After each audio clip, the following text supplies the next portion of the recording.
Oh, I spent a whole lot of time praying, and I hope the words come out right. We're waiting for the soon return of the Lord naturally. And my heart goes out to anybody that's, you know, fearing the worst. Of course, the worst could be that the war spills over into the US, and that's it's looking like the leadership is taking a blind eye to the southern border as an opening door to what could be a very serious problem here. And with that said, I was watching Glen Beck, an expert Navy SEAL. I was talking, and I'm going to put the link in the description box below. But I have been collecting information about the seriousness of this spilling over the Israeli war, how many ships have been deployed to the Mediterranean Sea in the Middle East. And if I got my information correct, the USS Eisenhower is on its way to the Middle East. So it is going to be docking into the Mediterranean Sea within days.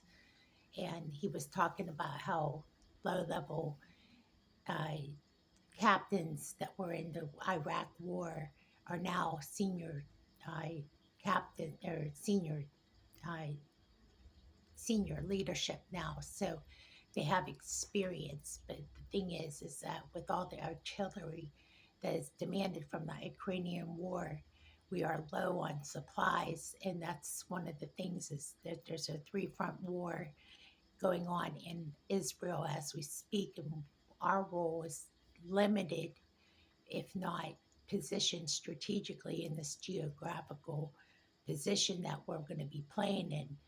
And it doesn't look like we're really going to be playing a big, I mean, we're going to be playing a role, obviously, as a four naval fleets are going to be there. Now, the 101st Division, uh, the paratroopers, are going to be there also.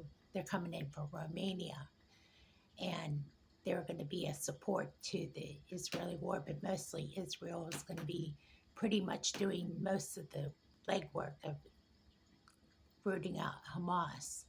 And the the war in Gaza Strip is, as we speak, is going to be probably from what I understand from watching the Glenn Beck show, it's going to be a long couple days from the way it's reported. I tried to get as much information. I was just sitting there praying and praying. This is the Psalm 83 war as we read in the Bible.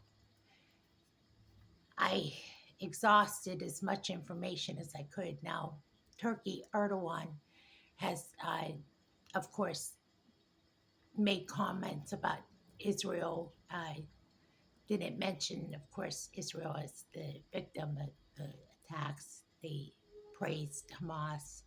There's a lot of things going on X about certain senators that are in support of Palestinian.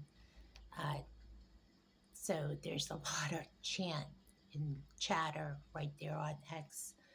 I I don't know the names of the actual senators that are supporting the Palestinian. I just glanced it over, but I've been just going through the feeds and watching as much information, so it's a lot to retain. But it looks to me here, back to where I started, the soon return of the Lord is imminent, and we know that the Word of God says that when these things come to pass, stand up and look up, for your redemption draweth nigh. And those are so important, these words that the Lord shared with us, that when we see these things happen, like right now, there was another earthquake in Afghanistan. I don't know the numbers of the dead yet. That just happened recently in the last hour or so. So we should be watching for reports about earthquakes and watching for those updates soon enough. Um, just giving you a brief overview of everything that's going on right now, but this is just all breaking news, and some of it, of course, coming from a new Navy SEAL officer a former Navy SEAL officer, it's always good to get the expert reports and opinions of those who've actually done the work. And it's always good to get the information from Glen Beck. So that link will be in the description box below. Hope you have a blessed day and have a great Wednesday, hump day, if anything. All right. Thanks for watching.